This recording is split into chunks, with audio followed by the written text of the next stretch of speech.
Pierre Girand, maire Les Républicains de hier dans le Var, j'imagine que vous partagez une bonne partie de l'analyse d'Éric Revel. Vous êtes monté, vous, tout de suite au créneau pour défendre les commerces de proximité, notamment parce que vous n'y compreniez rien, vous non plus, et vous avez demandé en fait à ce qu'on puisse rouvrir avec des protocoles très stricts et améliorés.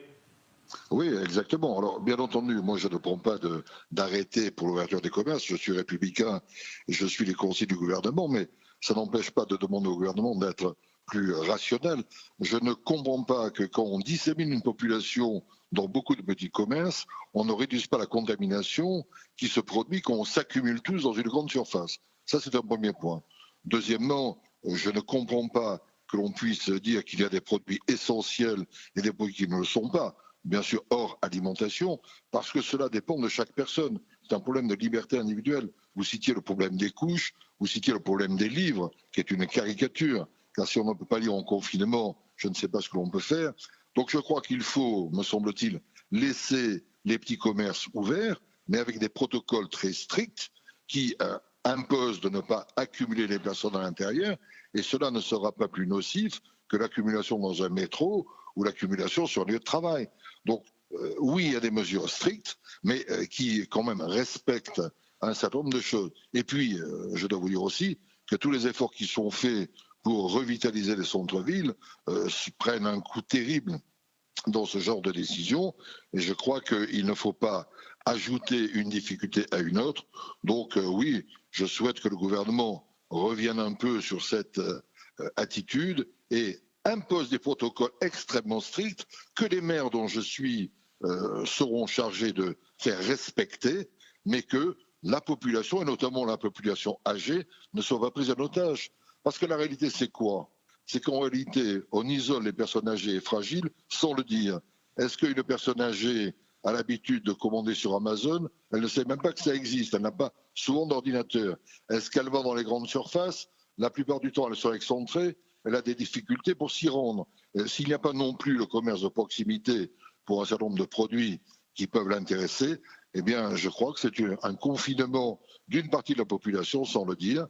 Eh bien, il vaut mieux que le gouvernement le dise plutôt qu'il se dissimule derrière des décisions qui sont parfois un peu incompréhensibles. Monsieur Girand, monsieur le maire, on a vu certains de vos collègues dans nos départements, mais aussi ailleurs, manifester avec des commerçants derrière eux en disant « je vais prendre un arrêté pour que mes petits commerces de centre-ville demeurent ouverts ».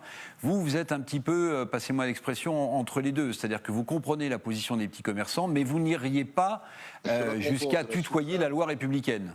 Mais oui, parce que je me rappelle qu'un maire, c'est un agent de l'État, et si les maires commencent à prendre des arrêtés contradictoires avec la mesure du gouvernement, je ne sais plus dans quelle société on est.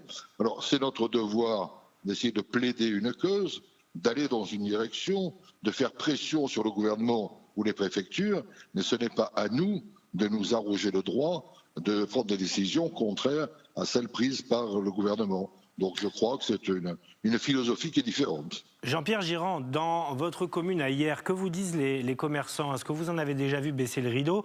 Ils ont ils ont payé un lourd tribut déjà lors de la première vague. Nous, tous ceux qu'on rencontre, évidemment, craignent de devoir baisser définitivement le rideau. Quel est l'état des lieux à hier? Écoutez, ils sont très inquiets. Mais je vous prends un seul exemple. Hier, vous le savez, est la capitale horticole du Var. Actuellement, les horticulteurs jettent toutes leurs marchandises. Pourquoi? Parce que les fleuristes se sont fermés. On a là un paradoxe absolu. Ce n'est pas parce que, en passant entre le boulanger et le boucher, on s'arrêterait pour prendre un bouquet de fleurs, que la contamination serait plus forte. Et on sauverait, ou en tous les cas, on préserverait des filières entières de notre activité économique. Donc oui, il y a une inquiétude, il y a parfois aussi une incompréhension.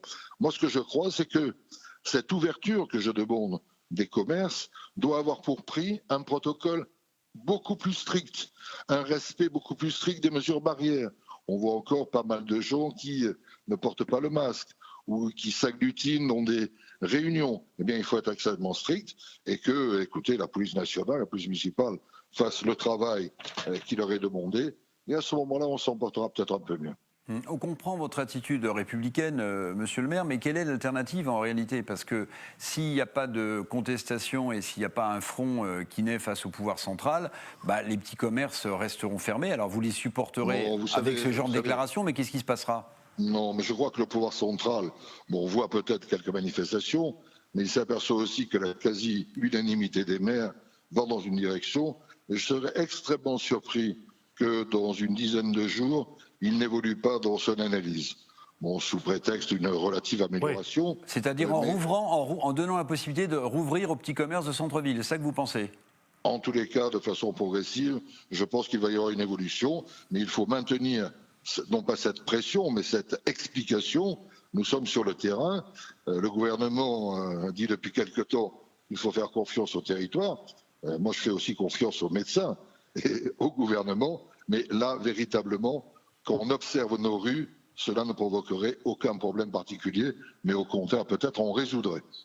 Merci beaucoup, Jean-Pierre Girand, maire Les Républicains de Hyères, dans le Var.